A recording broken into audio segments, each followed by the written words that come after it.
So folks are going to keep trickling in, and that's cool. We're just going to do our regular intros that we do, and we'll kind of ease into it so we have enough time for the actual training. So I am Jamie Jeanette. I'm with Health, Housing, and Homeless Services, and we help coordinate a lot of things for our whole homeless system of care, including these monthly trainings that we do for all of the homeless service providers in our community. And today we are going to have a really awesome training from Homebase about how to create a more inclusive and equitable system of care, how to combat implicit bias and Contra Costa. So if you're like, implicit what? You will know the answer to that at the end of this training. If you can go to the next slide, Alex. Alex, are you doing slides? Shall I refer to you? Okay, thanks. So a few things about housekeeping.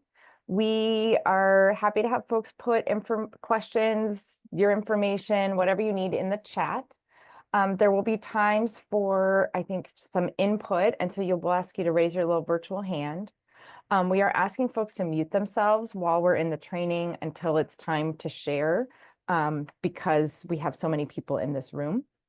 So if you get muted, it's nothing personal. We're doing it to everyone except for the speakers. Next slide, please. So just some basic training norms and agreements. So we're asking folks to respect the trainers and the attendees, even if you don't necessarily agree with what they're saying. We are asking folks to be respectful. We are also asking folks to make space and take space. So I always say, I'm a big talker. This is an opportunity for me when I'm in public space to try and step back and zip it. If you tend to be more shy and less likely to ask questions, this is a good time to kind of challenge yourselves. Same thing, share the mic, share the amount of space and time you're taking, and then acknowledge power and privilege. And we're going to talk a lot more about that actually in this training. But again, just sort of be mindful of yourself and what you're bringing to this training. Next slide, please.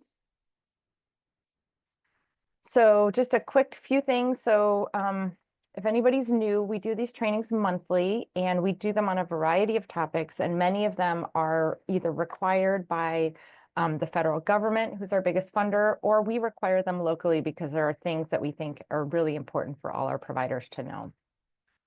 They are hosted generally the second Monday of every month, and they're required for all direct service staff and program managers, but they are open to all. So if you know folks that are interested in homeless services or doing some volunteer work, trying to learn more, they're always welcome to come to these. They're free, they're online. Next slide, please. So as I said, some of the trainings are required, and some of them are things that we've just decided for our community are really important for providers to know. Go to the next slide. Shelby, I'm going to punt to you for a second. Sure. Thanks, Jamie. Hi, everybody. Shelby Ferguson, CoC Administrator with H3. Just a reminder, like Jamie said, the trainings are mandatory for all contracted or funded CoC providers, but open to all, of course. We'll be checking attendance and talking about it during our quarterly meetings. Thank you. Okay, next slide. With that, I want to do some quick introductions. I don't know if Jamie is here. So Jamie Schechter is our Homeless Services Chief for Health, Housing, and Homeless Services and Community Engagement. Shelby is the Continuum of Care Administrator. Mary Juarez Fitzgerald is the Coordinated Entry System Manager. And we're mentioning these folks because as providers, you may be interacting with a fair number of us as we're helping sort of staff the broader structure of our homeless continuum of care. And then I'll turn it over to our home base team. We have Nicole Johnson, who's the directing attorney, Mark Mora, senior policy analyst, and Alex Michelle, senior policy analyst. With that, I'm going to turn it over to your team. Thanks, Jamie. Good morning, everyone. I'm Nicole Johnson, a directing attorney at Homebase. I come to you after a nice career as a clinical social worker. So I used to manage shelters. I was a case manager.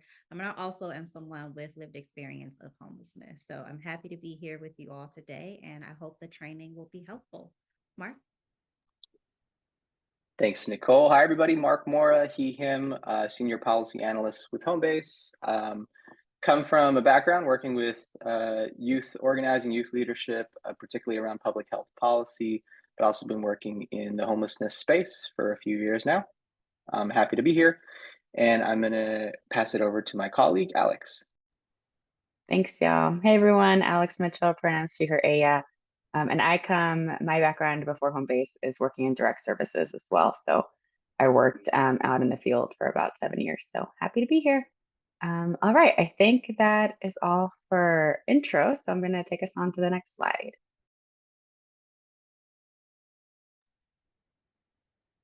All right. Now that we've introduced ourselves, we want you all, if you haven't already, please introduce yourselves in the chat. There's a large group, so we won't be able to have everyone come off of mute. But if you could, please add your name, your organization, and if you're comfortable, any identities that you're comfortable sharing. So for example, we have Nicole from Homebase here, who is a Black woman and uses she, her pronouns. And then what we're going to do while you're introducing yourselves, we're going to launch a poll. If you all wouldn't mind completing those questions, they should have just popped up now. So the questions are, 1, did you attend the last Contra Costa racial equity training? This was last year, 2023. I believe it was in June. And then the next question is, have you completed any previous racial equity training? So apart from that training last year, have you completed any other training around racial equity? And then finally, have you completed an implicit bias training? And like Jamie said, if you're not familiar with that, what that term means, you will learn more about it today. So we'll give folks another minute or two. If you're just popping on, good morning. We're just starting the training. We've launched a poll. There are 3 questions. If you wouldn't mind completing those 3 questions, they're right in Zoom.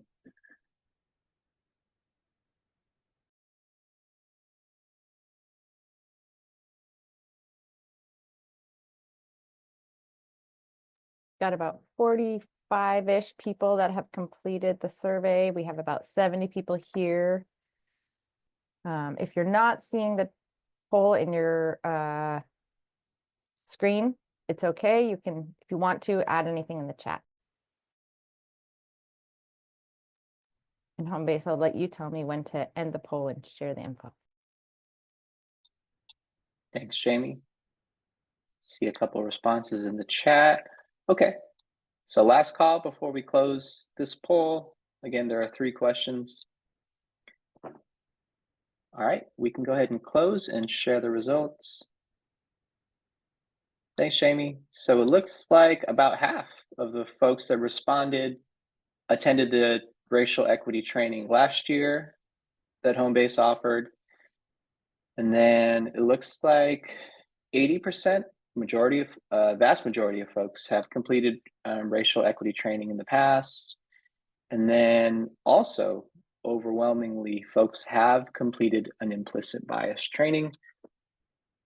So thank you for participating in the poll. Good to get a sense of folks' familiarity with this topic. Hopefully you can learn something new today and or share some of your expertise already with the group.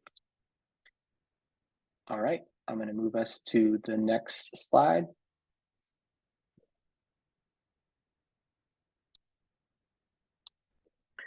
All right, in addition to the group norms that Jamie discussed earlier, which I think are just general to the trainings offered by the CoC, we're going to cover some specific group agreements for this training, given that we're going to be talking about implicit bias and inherently race and racial disparities and just different experiences. So I'm just going to highlight them here. And if folks have any questions, feel free to ask. So we're going to ask that folks use I statements. So to not generalize, but to speak from your own experience. The goal overall is we want people to have a deeper understanding before you can move to solutions. Got to understand the problem that you're solving for. So hoping that folks really take the time to listen to each other, listen to yourselves and your internal dialogue that's happening as we're having this conversation. Just do a lot of listening today, if you would, and then try to participate to the fullest of your ability, whatever that means for you. We know folks are really, really busy. We know this topic also is not an easy topic for all folks to be able to discuss. So just participate to the fullest of your ability. Also recognize the emotional tax, the extra labor or the burden that Black, Indigenous, and people of color face in having these types of conversations. It can be triggering, particularly for white participants. You're encouraged to deepen your understanding of history and present day impacts on Black, Indigenous, and people of color. So just be mindful of this as we're having this conversation, and being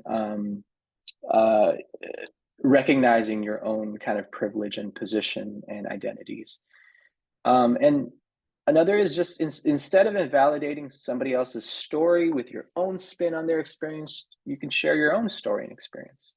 And also don't be afraid to respectfully challenge one another by asking questions. I think questions, particularly why questions, are really, really powerful. But please, please refrain from personal attacks. And yeah, just if any of these group agreements are being violated, we as facilitators will try to step in and intervene. But we just ask again, everyone, just be mindful of these group agreements as we move forward with the training. Any questions with that? All right, next slide, please. And I believe I'm passing it over to Nicole. Thanks, Mark.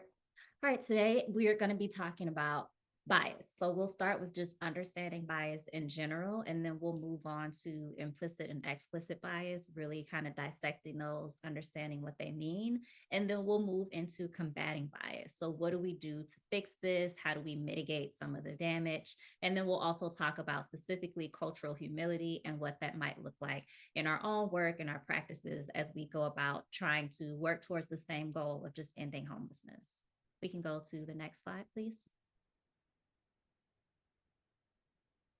So this is just a graphic to kind of hone in on the point that we all have all these different social identities. So the individual groups that we fit into, how they intersect, and how they all basically create this puzzle piece. If you want to come back to this slide later, one of the things I'll highlight is that on the left, you see the different social identities, religion, ethnicity, gender, et cetera. They all have a different color. And then if you look on the right, you'll see the corresponding colors in the puzzle and the way that those different identities might influence how we move around in the world. So if you see religion, it might influence how we're thinking about things. If you look at gender, it might address or relate to some of the jobs that we might hold and what we do with our career and the way we're able to move through those careers based on our identities. So the point of this is that everything is intersecting, everything plays a part into everything else. We are all connected. We're one big puzzle piece of humanity, and we're just trying to figure things out and improve society for others. We can go to the next slide. So when we talk about different social identities, people generally think about gender and race, but there are all kinds of different social identities. So I just want to encourage everybody to think about the ones that might come to mind for you. So again, for example, we've got gender identity, we've got racial identity, which would go along with racial biases. There's age, there's socioeconomic, there's religion. There are so many different things. So again, when we go through this training and we're talking about the different biases, we're not just talking about gender or we're not just talking about race. We can be talking about all of them and how they, again, fit together in those puzzle pieces. We can go to the next slide. So now we'll get into understanding bias, unconscious bias. We can go to the next slide. Bias is basically just when you evaluate, one group and its members and compare them to another. When we talk about racial bias and specifically, we're talking about really those unconscious bias. So the thoughts, the ideas, the perceptions that we have about different people. And we highlight this because race is something that you can see. Unlike gender, when you look at somebody, you can see the different characteristics that we as a society attribute to different races. So we're going to see hair texture, we're going to see skin color. Those are things that we can't get away from. We can't change them. We know what they mean. So for example, you see me, you hear me speak, the automatic assumption is going to be, oh, that's a Black person. regardless of gender, regardless of my like physical abilities, that's what you're going to see.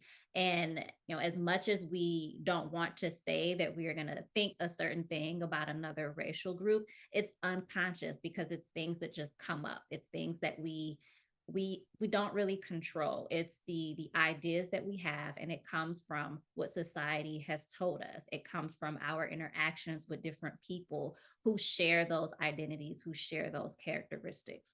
So as we jump into this conversation, I always like to preface it with, if you hear something that makes you feel uncomfortable, that's a good thing. It is not a bad thing. If you can really, really relate or identify, or you hear something that, the tone of the training says this is not what we want to do. So for example, if I highlight an example of an implicit bias and it's not really comfortable, it's not pleasant, it's not how you want to view yourself, but you identify with that and you share that frame of thinking, that's okay. That doesn't mean that we're calling you a racist. It doesn't mean that we're calling you a bad person. It doesn't mean we're saying you're prejudiced. We're just highlighting examples of implicit biases. And the first step to getting rid of those is to understand that they exist and to be able to highlight and see those biases in ourselves. So if you're feeling the discomfort and you're hearing the things that sound like you, that is a good thing. We are on the track. We're headed in the right direction.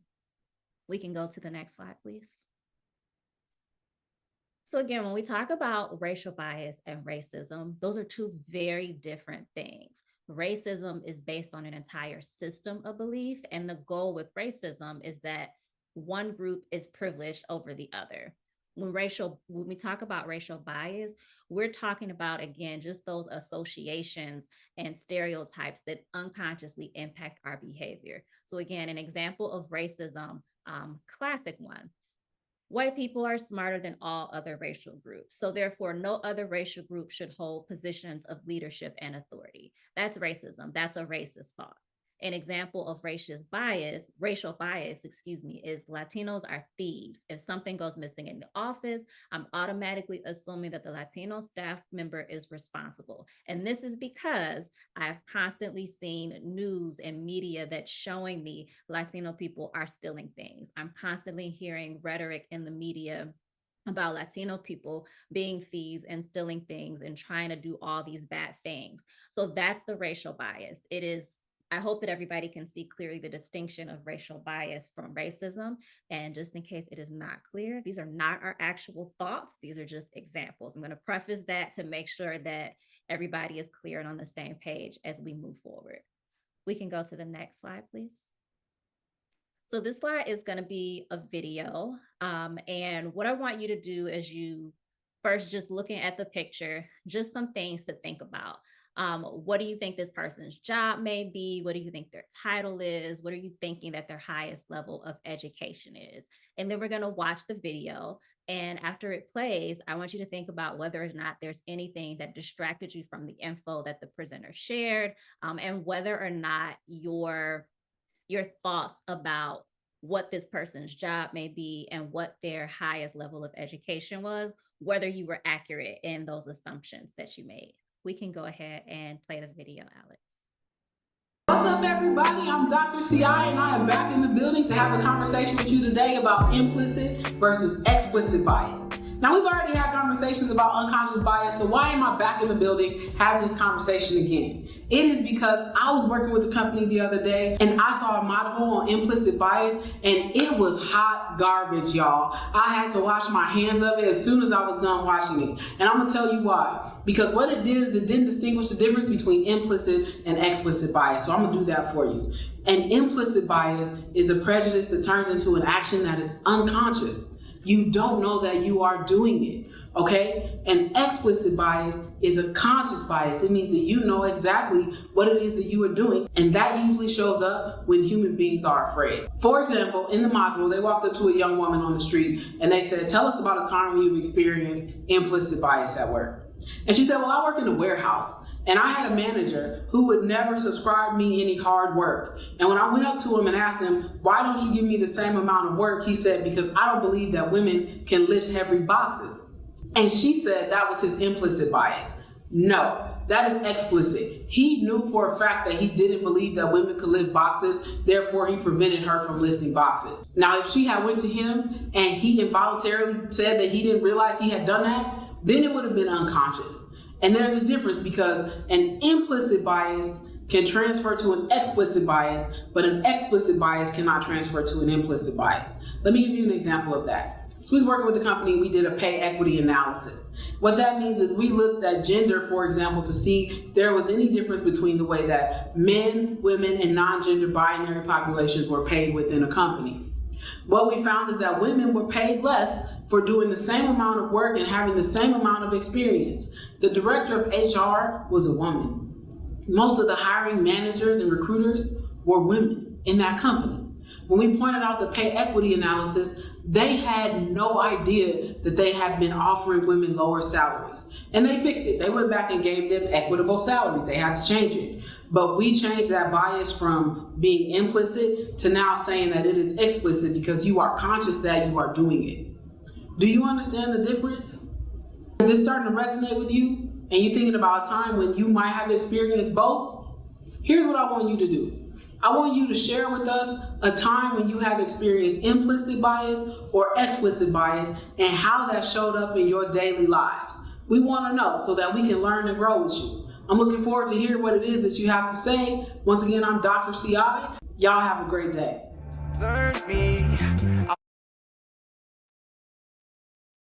Thanks, Alex. Now, I want to bring us back to those original questions that I posed. What did you think about this person when you first saw them? What was your assumption about their level of education or their title? So again, Dr. CI has a PhD, right?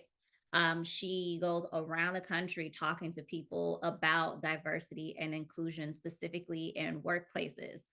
She's like award-winning with her consulting firm that goes and does this DEI work. She's worked on like huge campaigns with major brands like Nike, Apple, and Samsung. And when we've done this training in other places, in smaller groups, sometimes we do a poll where people could highlight with like word bubbles and show the things that came to mind. And just going to read off a few that came to mind for some other people. You all can drop them in the chat too. So some people said that the eyeshadow, so that colored makeup on her eyes, that was distracting. Some people shared that they thought that she was going to rap. Some people said that they weren't sure what her job title is, but maybe she was giving a tour of whatever that facility in the background is where she's standing. And I just like to highlight that these are biases that we don't think about, and they're doing exactly what Dr. CI explained to us.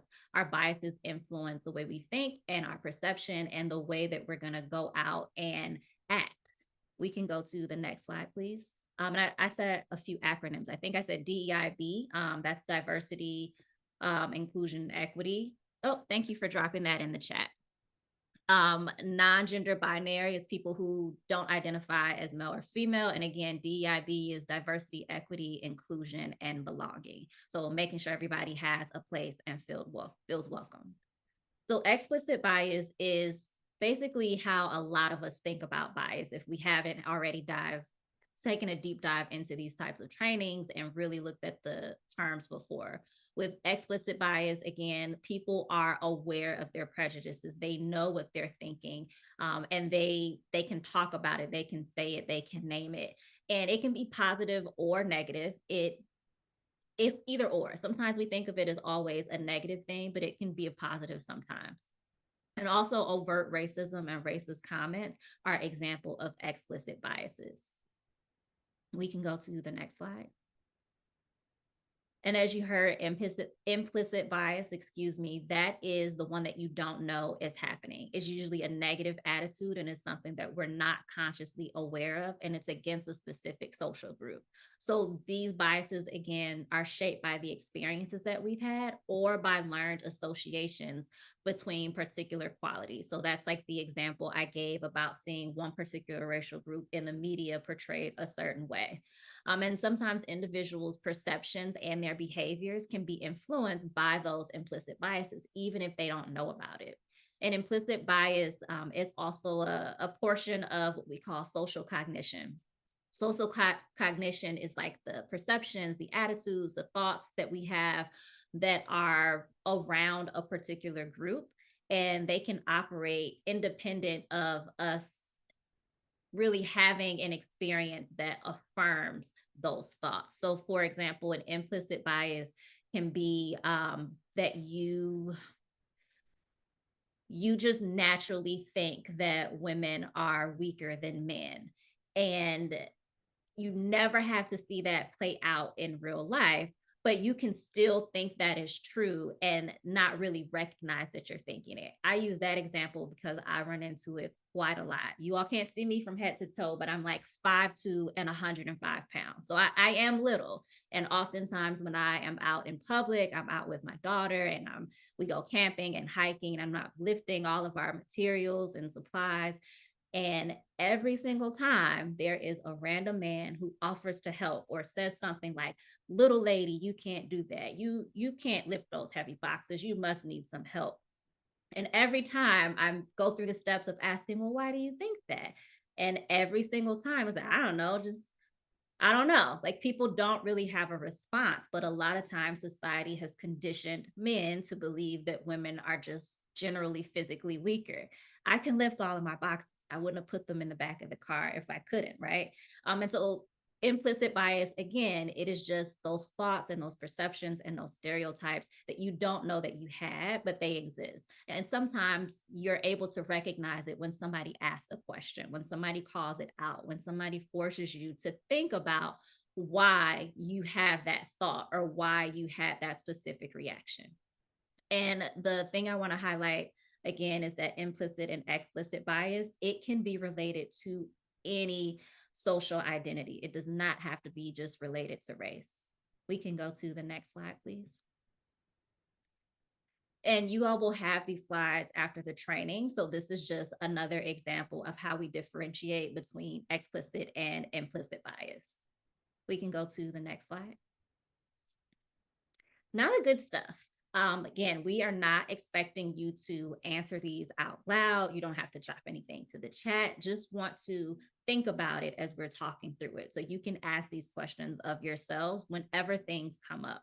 One of the things that I want to highlight here is that this is a really useful tool to kind of debrief client sessions. So if you are supervising a team, this would be a really good tool that you can use in supervision. You can have your team walk through these different questions about a recent client interaction.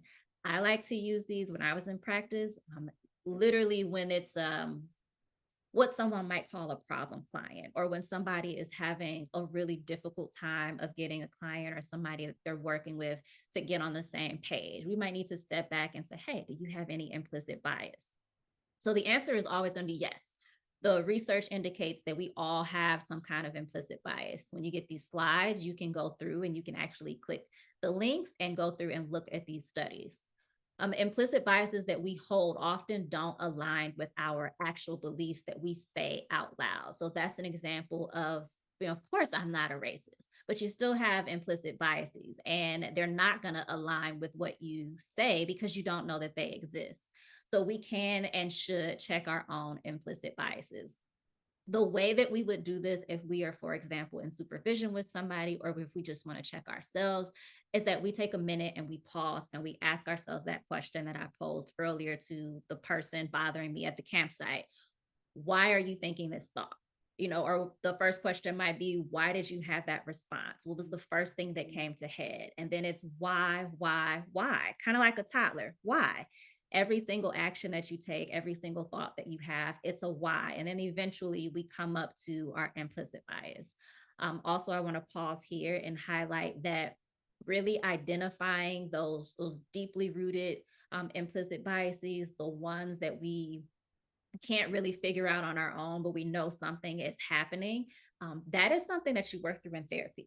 That is not something that you're going to work through in a couple of hours in a training like this. Identifying implicit bias and being able to really overcome them, that is actually a very clinical thing. It's something that therapists can help with. It is something that counseling can help with, but it's a long process that's looking at kind of all the things that you have been taking in. So all the messaging you've had from society, all the things that you learned from your family, your childhood, all your experiences kind of dumped into one place, and you can't forget the things that you've seen and that you've learned in those messages. And so if you're really concerned about that, I just want to highlight that you should not feel bad if you can't cure your implicit biases today. We can go to the next slide.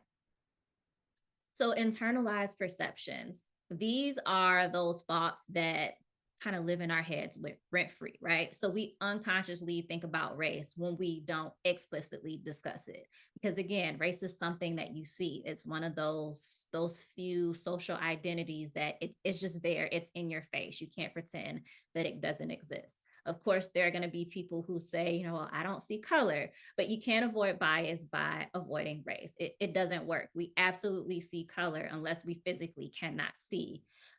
Conversations about race aren't always easy, but they're important. I might sound like I'm really comfortable talking about race, but I'm not, because a lot of times I am the only Black person in the room talking about racial bias and stereotypes and all of the data that we know to be true about BIPOC people in relation to homelessness. There are more of us than anybody else experiencing homelessness. And a lot of times I have to go into communities or to CoC boards, and I'm the only BIPOC person telling everybody to recognize their unconscious bias, right? It's not always comfortable, but we have to have the conversations. Having the conversation is what makes things better. And environments and narratives matter. So it's important to think about like the whole context when we're having these conversations. We might not want to have these conversations at a very like heated or intense moment when something just happened, because that information might not be well received. We might not want to have that conversation in the middle of something like big and polarizing that's happening in the media. It might not be a good time to do that. Maybe we need to wait a day or two. So that's what I mean by environments and narratives matter. We can go to the next slide, please.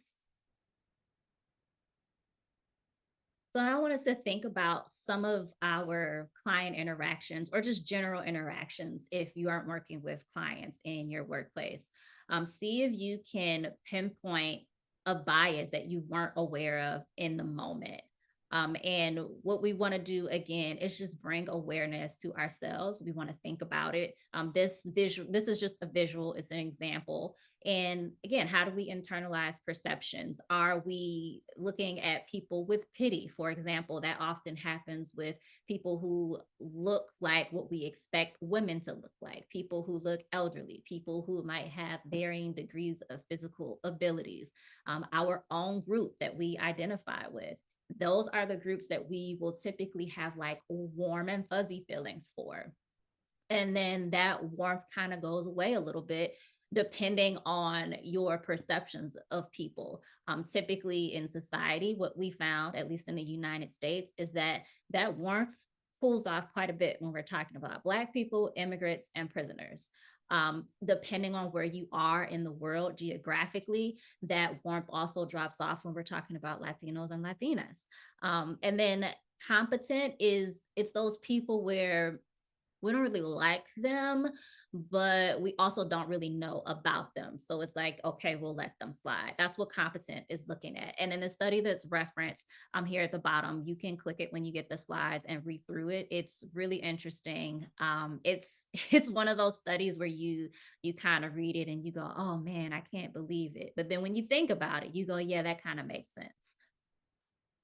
So again, think about different scenarios, different times where you've interacted with people, and see if you can pinpoint sharing any of the biases that are referenced here or any bias that you might have had. Or if you can't think about anything recent, as you go about the rest of your day, when this training is over, I encourage you to think about how you interact with people. If you go in to get a cup of coffee, what feeling comes to mind when you interact with the person who takes your order? Is it warmth, or is it a little colder, a little icy? And then think about the identities. What was it when you looked at that person? Again, that why. Why did I feel that feeling? Why did I think that way? And then maybe consider what identities you can identify that you share. Did that person look like you? Did they have the same eye color? Did they have the same hair texture? Did they have the same skin complexion or facial features?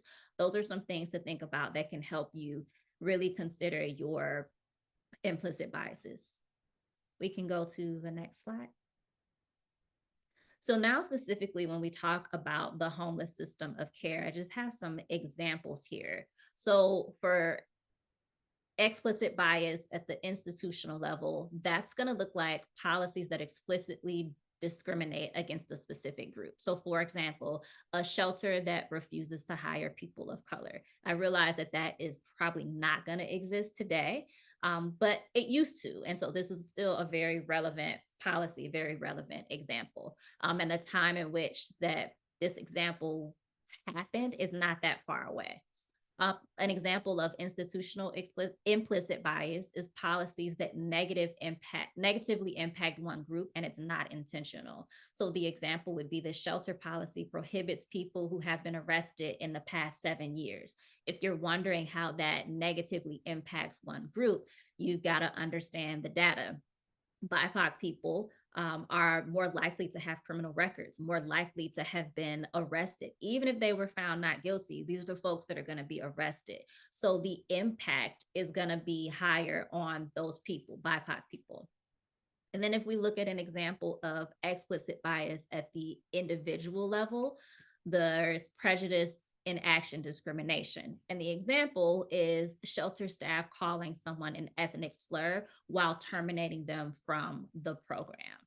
Sometimes we see that, I know I saw it in here in shelters when maybe, you all always have that client that just takes you to a place that you don't want to go. If you're managing shelters, if you're working in shelters, there will at some point in your career be the client who makes you forget that you are at work. And sometimes when that happens, that's when people's biases come out. And when somebody's being terminated and they're being called a name that has an ethnic slur, that's like that's an explicit bias because you just told me your bias while you were thinking it. And then an example of the implicit bias from an individual is, again, unconscious attitudes and beliefs, shelter staff calling police whenever they have a verbal disagreement with a person of color. This is something that I remember seeing quite often.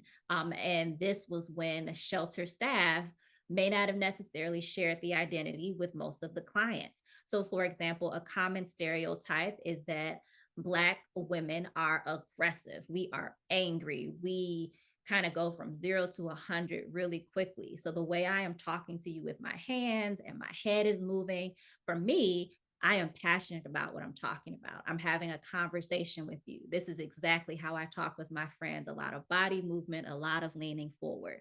But if I was a resident in a shelter and maybe I was loud while I was saying this because I'm agitated, because there is something happening in addition to me experiencing the trauma of being homeless and living in a shelter, there's something extra happening. And so my voice is louder and I'm aggravated more. But you as the shelter staff call the police because of me.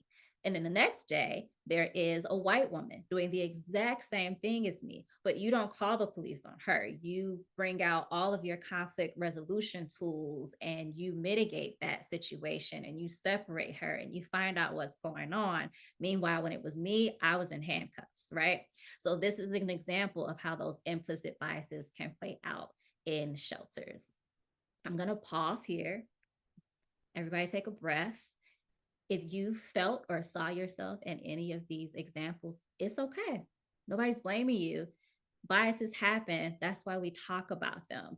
There are implications. They do impact the people for whom those negative biases are attributed to.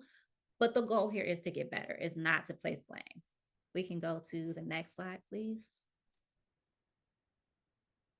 All right, this is another nice chart with examples. I won't read all of these out to you, but when we think about implicit biases, if a homeless shelter is primarily focusing on providing services to families while at the same time kind of neglecting single adults or LGBTQ plus individuals, or 2LSGBTQ plus, however you all define that acronym. This could result in an implicit bias towards the idea that families deserve more assistance, or that they're, for example, more likely to transition out of homelessness. And this bias might not be as explicitly stated, but it can be really deeply embedded in the policies and practices within that institution. And again, that outcome is unequal access to services for different groups. And it's important that we address and challenge these biases again, because we want to make sure that the people who need our help can get it. And that's how we end homelessness. If you look through all of the examples in this one, it's specifically talking about LGBTQ folks, because that's an issue that's relevant right now. It's something that we're seeing. And I also want to reiterate the fact that bias is not just related to race. It's any social identity. We can go to the next slide, and I think I'm handing it over to Mark. Thanks so much, Nicole. Hi again, everybody. We're going to do a poll just to kind of get some responses, see where you're at on this topic so far. Nicole has covered a lot, and I know a lot of folks have said that they've received some training on this topic before. So, but we want to talk more about your personal experiences. So, if you can please complete the poll questions in Zoom. It should have popped up already. The 3 questions we want to get a sense about. One is, have you experienced any explicit and or implicit biases? So you can answer yes or no. The next question is, have you witnessed a client experience either of these? Could be a client that you're serving, could be a client that you have witnessed somebody else providing service to, but just have you witnessed a client experience explicit or implicit bias? And then the final one, can you talk about a moment when you realized you had a bias towards a client? You don't have to share that. We just want to see if you can articulate a particular moment when you yourself realized you had some kind of implicit or explicit bias towards a client. So again, this is anonymous. We're not going to call on you because you answered a certain way.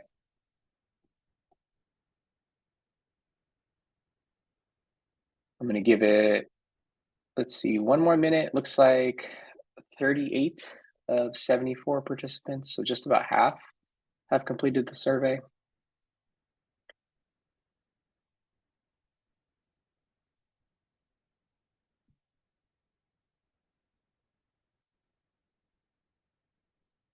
And sometimes it's just really interesting and helpful to see who else is in the room, what other folks are experiencing, and to know that maybe you're not alone in terms of experiencing these things, or acknowledging in yourself that perhaps there's some things that you could obviously work on addressing. So looks like the responses are slowing down. I'm going to give it maybe 10 more seconds. Again, if you can, please fill out this Zoom poll that should be in front of your screen. If you don't see it, I know Jamie mentioned this earlier, but if you want to, you don't have to. You could also respond in the chat. But again, we realize that maybe these things aren't easy for people to share aloud. All right, so let's go ahead and share those results. Okay, so this is about 60% of folks that are in the room participated in this. So have you experienced any explicit and or implicit biases towards you? And the answer that most people gave was yes. Almost 90% of people said that they have experienced explicit or implicit bias. Have you witnessed a client experience either of these? I know there's a lot of provider staff in the room. So have you witnessed a client experience either of these? Over 80% said yes. And then can you talk about a moment? Can you articulate a moment when you realized you had bias towards a client? appreciate y'all being honest. And so it's about half, a little over half, 52% of folks said that they can recall an experience where they realized they had bias towards a client. All right. We're going to go ahead and move to the next slide. And I'm going to lead us through these next couple of slides. Give Nicole a little break here. So Nicole was giving several different examples of implicit versus explicit bias. I'm just going to talk about overall, and I'm sure a lot of this you all probably know, but what are the negative impacts of bias, these biases towards particularly people experiencing homelessness? So we have stereotyping and discrimination. Implicit bias can perpetuate stereotypes about homeless individuals, leading to discrimination in various aspects of their lives, such as employment, housing, healthcare, and social interactions. This can further marginalize and isolate individuals experiencing homelessness. There can have the negative impact of a lack of empathy and understanding. So bias can hinder individuals from seeing the unique circumstances and challenges faced by homeless individuals. This lack of empathy can prevent the development of effective solutions and support systems to address homelessness in a compassionate and holistic manner. It also reduces or can reduce access to resources. Bias may result in limited access to resources and services for homeless individuals. For example, if service providers hold biased beliefs about homeless individuals, they may be less inclined to offer assistance or may provide inadequate support to folks. Can also have a negative impact on mental health. Being subjected to biased attitudes and discriminatory treatment can have a detrimental effect on the mental health and well-being of homeless individuals, can contribute to feelings of shame, low self-esteem, and hopelessness, making it even more challenging for them to overcome their situation. And then finally, the last bullet here is it can impede social integration. Bias can hinder the social integration of homeless individuals into communities. Prejudice attitudes may lead to social exclusion, making it difficult for homeless individuals to rebuild their lives and access opportunities to improve their situation. Again, just across the board, there can be a lot of negative impacts, as I'm sure you're not surprised, but negative impacts of bias, particularly towards people who are experiencing homelessness. Let's go to the next slide.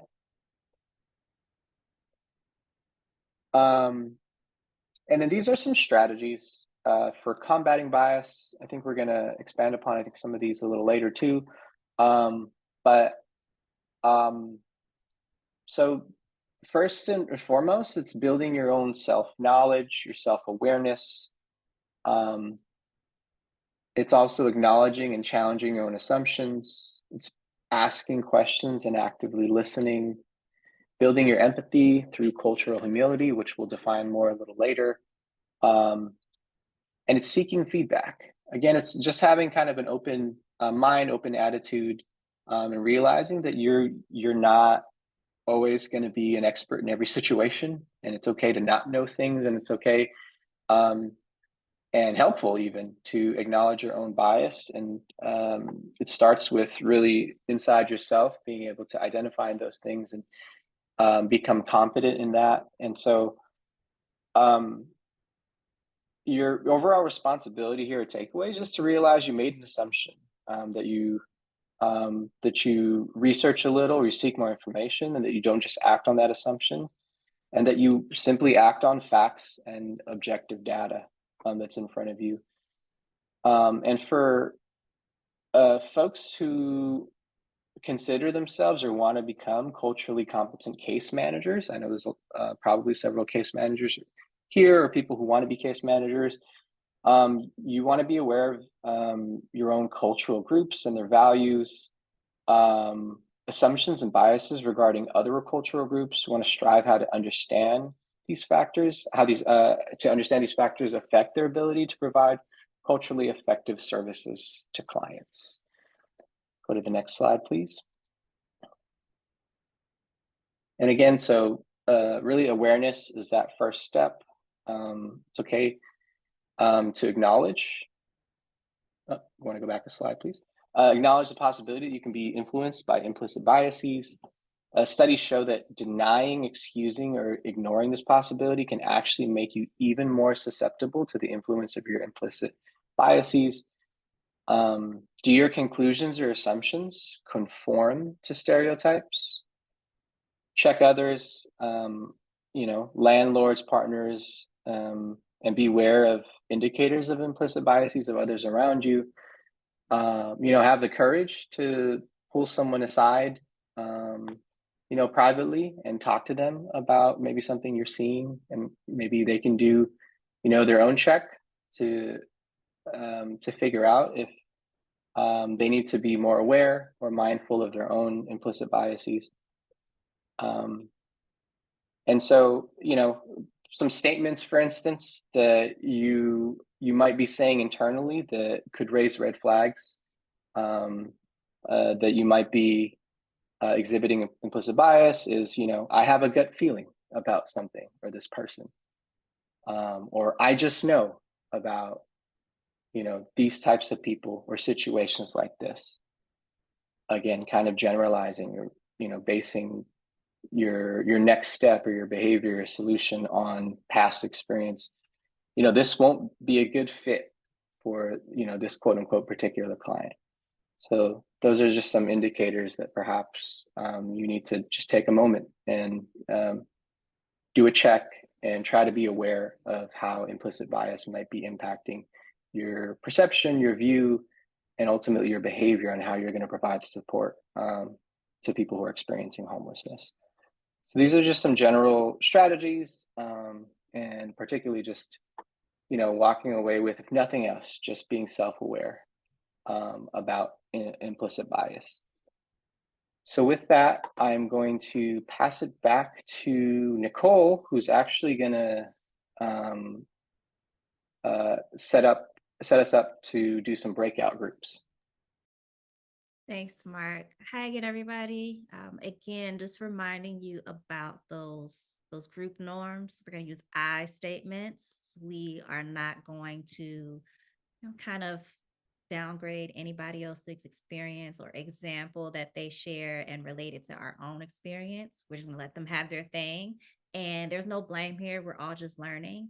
Another thing to highlight is that with these scenarios, these are additional tools that you can use in the field. So if you're supervising folks, if you are just on your own and you're working, you can apply these to yourself. You can add to them. You can put them in your little toolkit for how you practice and improve the service that you're providing to those people that you're helping to provide services to.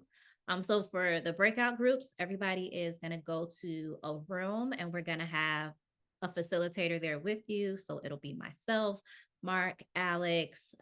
We also have Riley and Meadow and somebody else. Is it Jamie? We're all going to go to rooms and we're going to go through these different scenarios. We will drop a link to the scenario so that you can access them in your breakout room individually if you need to see them. And basically what we're just going to do is walk through the scenario and think about what went wrong, see if we can identify the bias and maybe how that bias manifested for the provider and for the client. And then maybe think about how the provider could have handled things differently. And then after you do that, we have an example of what we call a better response for each scenario, and your group will be able to look at that and discuss it. So the idea here is just to have a discussion, see what you can identify among your groups. If you don't feel comfortable talking about it, that's okay too. But hopefully everybody will feel okay chatting, even if it's just a little bit to say what the person in the scenario did wrong. So we can go ahead and launch those groups. Yep. If there are no questions. If you do have a question, just let us know. And the way it's gonna work is you're gonna get a little thing that says, do you want to move to your room? Move to your room. For the co-hosts, so Alex, Mark, Meadow, Nicole, Shelby, and Riley, I'm gonna, I don't know if I'm gonna assign you to different rooms. And And, oh, how much time do we have, Nicole? And then we'll do a note to everybody when we have like 2 minutes left. 15 minutes for our 15 break. minutes. And Okay, there are great. scenarios. So you all can do as many as you can get through, or if you just have an interesting chat about one, that's fine too. Okay, so I'm going to start assigning you guys. I'm going to hang out in the main room, but I'm going to assign you all to your different rooms. I'm going to assign Meadow to 3, Nicole to 4, Shelby to 5, and Riley, I think. Riley, I'm making you a co-host, and I'm going to assign you to 6. Okay. Let me see how I can do that. I can also just join breakout Okay. room 6 on my own. Yeah, great. All right. Thanks, Jamie.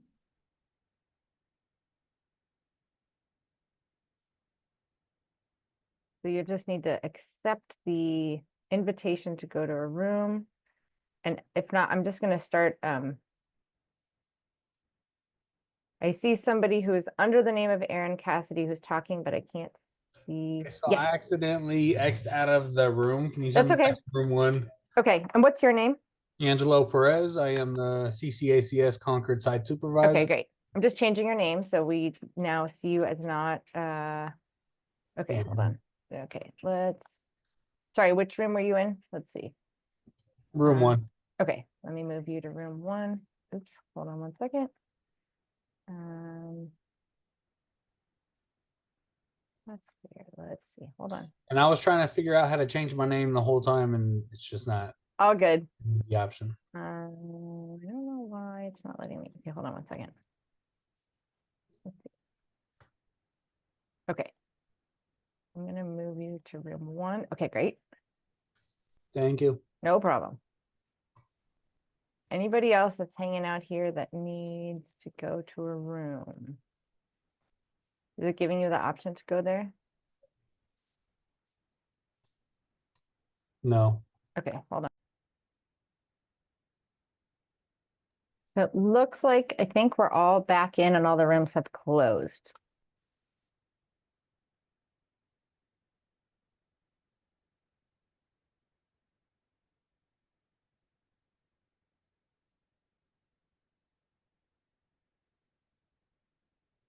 We are ready to get started then. And it is back to me. Thank you all for participating. We hope that the scenarios and the discussions were really helpful in terms of just helping us to all think about things and how we move about the world and how we could use this experience to fuel what we move forward and do later. I'll share quickly that what I heard in my group was essentially that I think most of us in my group had lived experience of homelessness. And so in the scenarios, it was very much like disgust and outrage with how the provider, in like the messy example, how the provider handled the situation, because those of us with lived experience were thinking along the lines of, how would I want to be treated if I was there? And I think someone said, how would I want my child to be treated if they were this person walking into the room? And I just want to highlight that, even when it gets difficult to talk about bias, whether it's race or gender or anything, especially in, different political climates, different work environments, we can always lean on lived experience. How would you feel if you were this person? Or how would you want to be treated if you were walking into the room? What would you want people to think and to say and to feel when they're interacting with you? What would you want people to do, and how would you want to be treated when you are at what is probably one of the most vulnerable points in your life, where you literally need somebody for housing? That's a big deal, and that's what came up for us. So if all else fails and you can't push on implicit bias, you can't get people to talk about the hard things, we can talk about lived experience, and we can always talk about bringing people with lived experience into the forefront. And because of what the data shows us about different social identities and lived experience, there are going to be some groups who are showing up more than others in those lived experience groups. We can go to the next slide, please. So we're going to be talking about cultural humility as one of the strategies to combat bias. So again, there are different methods. Some is going to be that internal work of going and talking with like a professional to get to the root of where those biases are coming from.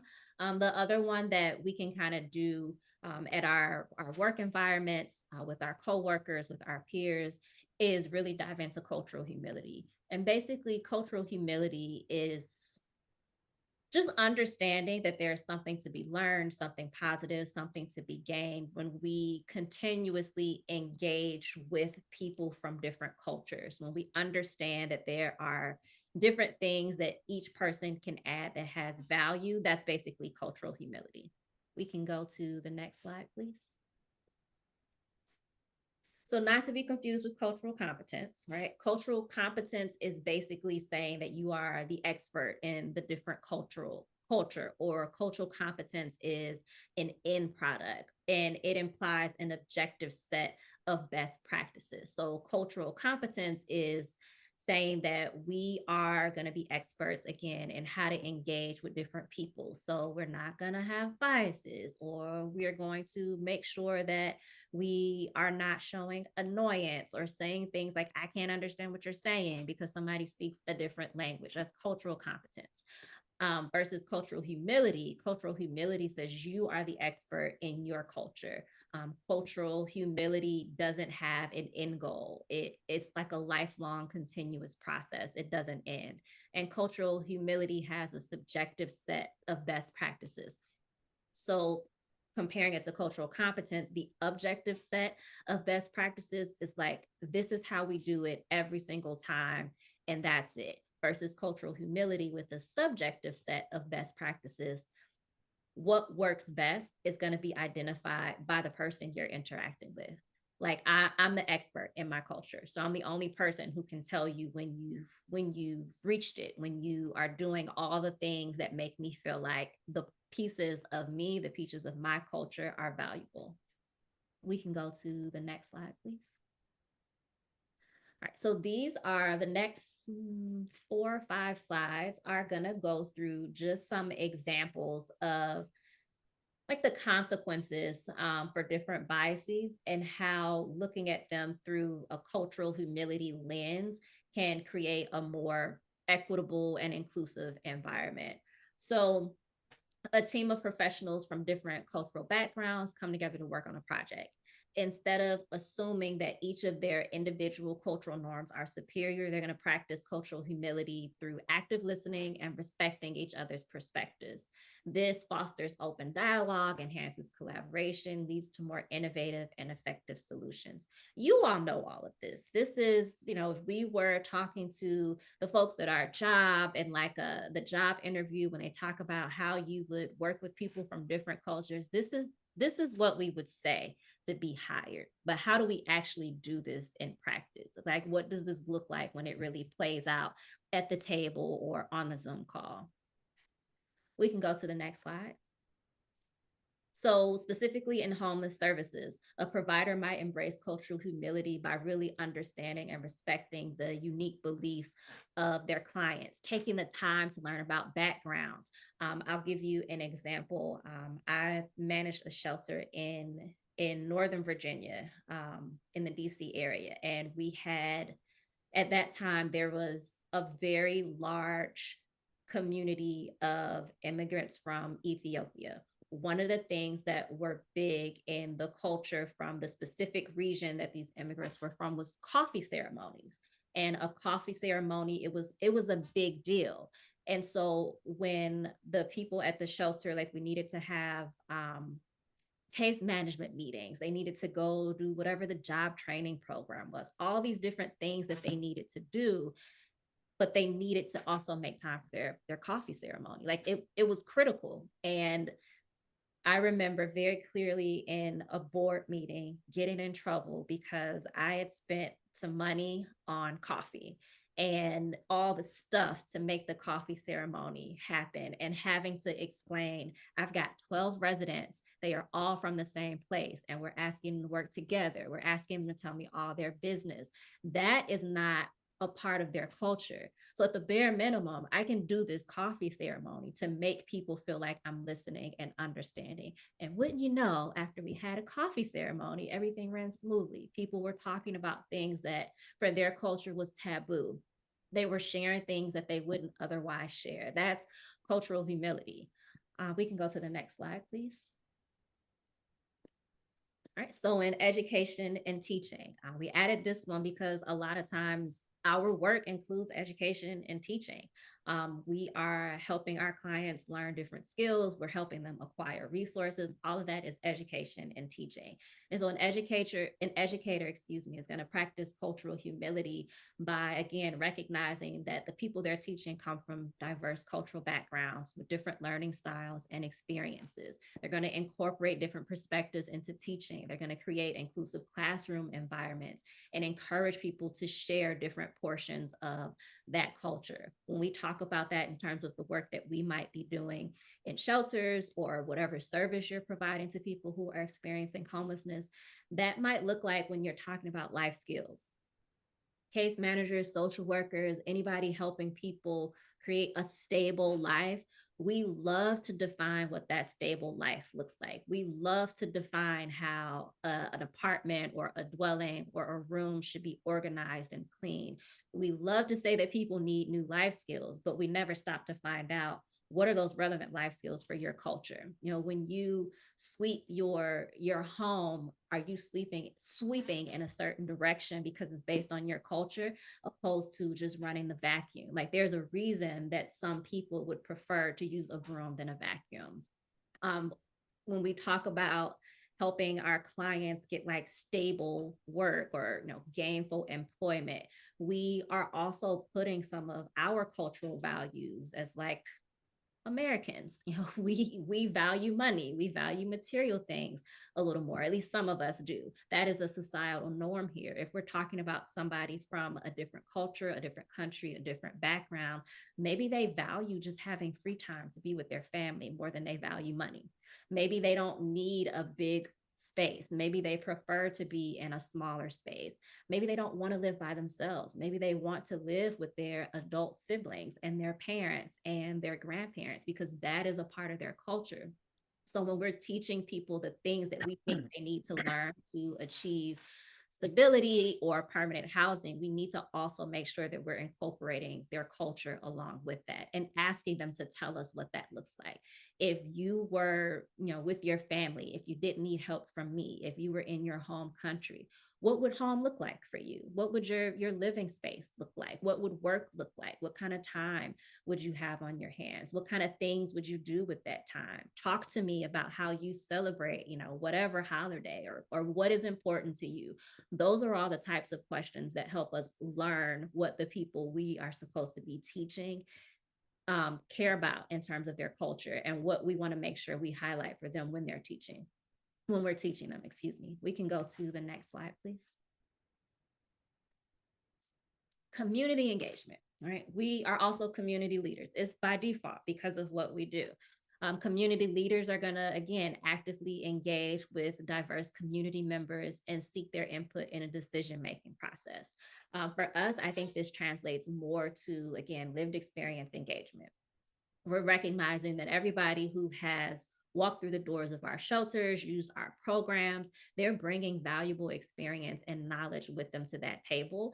And then they can work with us. We can all work collaboratively to address the needs of the community. And again, we want to take into consideration the culture when we are having focus groups or sending out surveys to people with lived experience. We want to ask them questions like, do you feel like your culture was honored in this program? Do you feel like your case manager or the service provider, the person you worked with, took the time to get to know you? Share one thing about your culture that you wish we knew. You know, what's something that's important to you? And what that does for us as the providers is it teaches us the gaps. It shows us what was missing. It also gives us some insight into who makes up our community. So we can see who those people are, what they care about, and learn different things about their culture.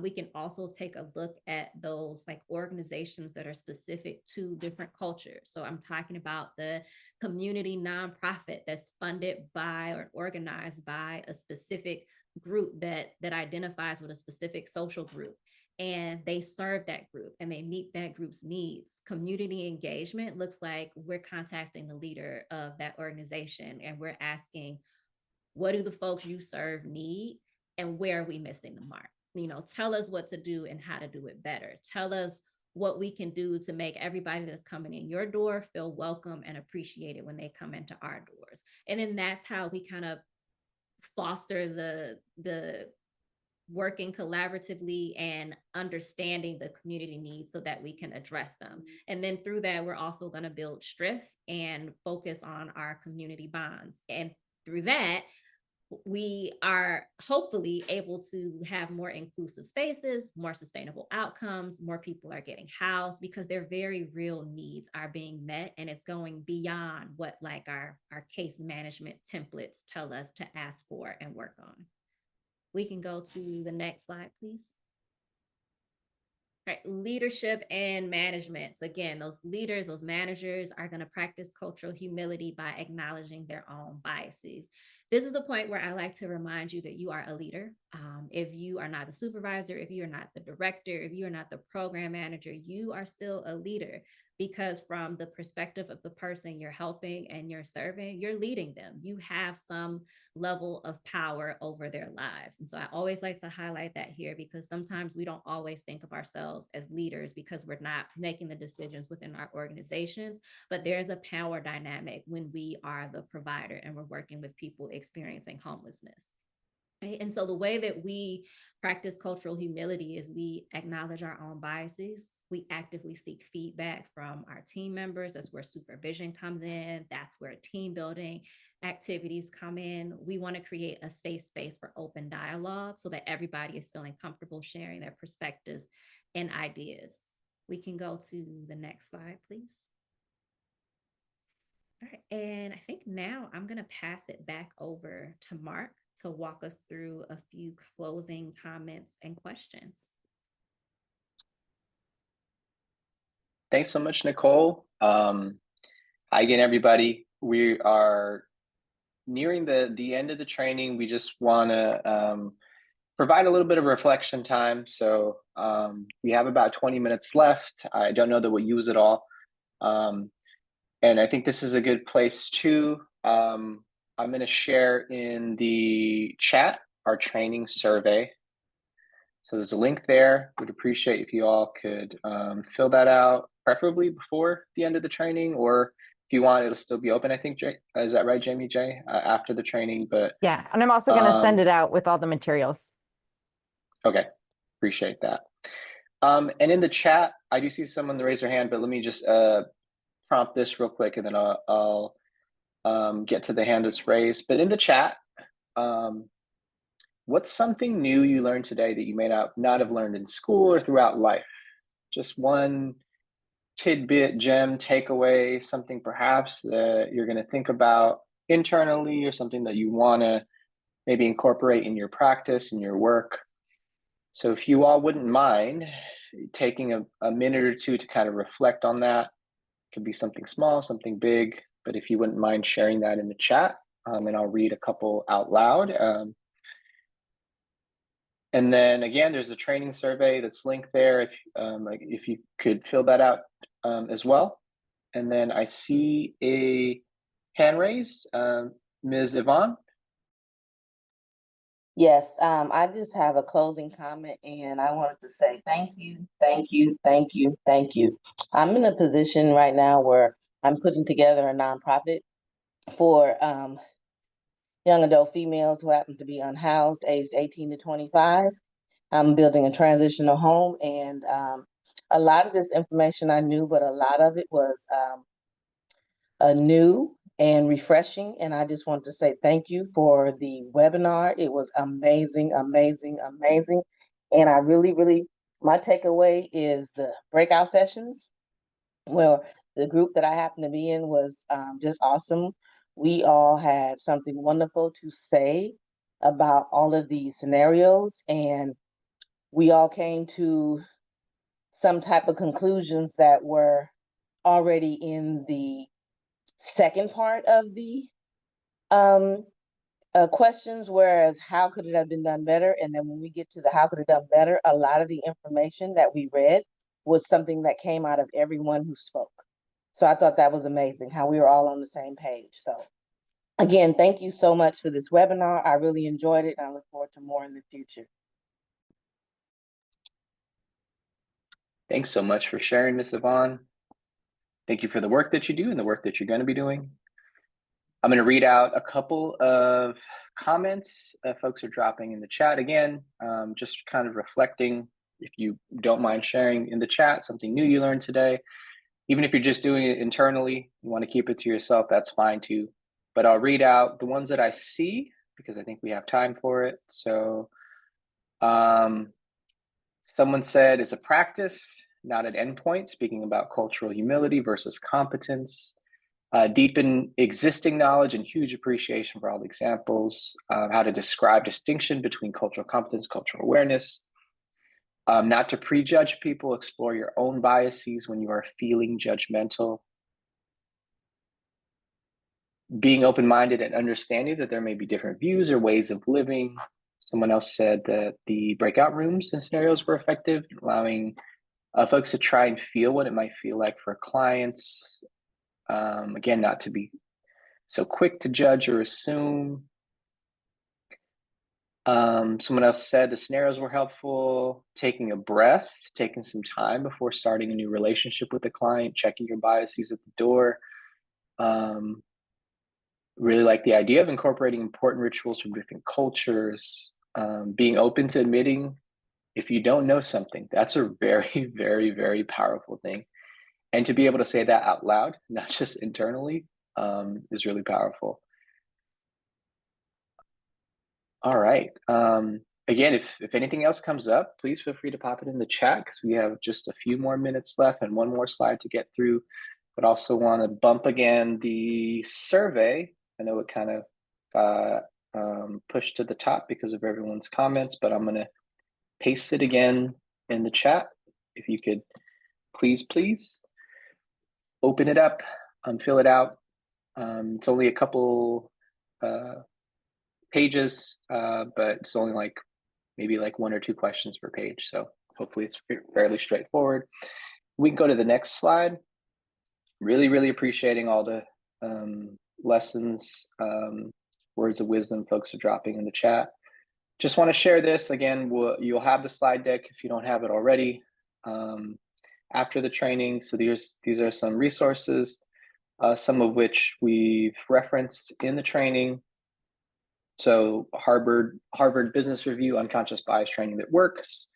UC Davis, there's Implicit Unconscious Bias in Human Services. And just to round it out, Yale Community Action Partnership, Vanderbilt University. Just different tools for you to be able to dive a little deeper around implicit bias or bias in general. And if you all think of anything else that you think would you've come across that's useful, please feel free to drop it in the chat.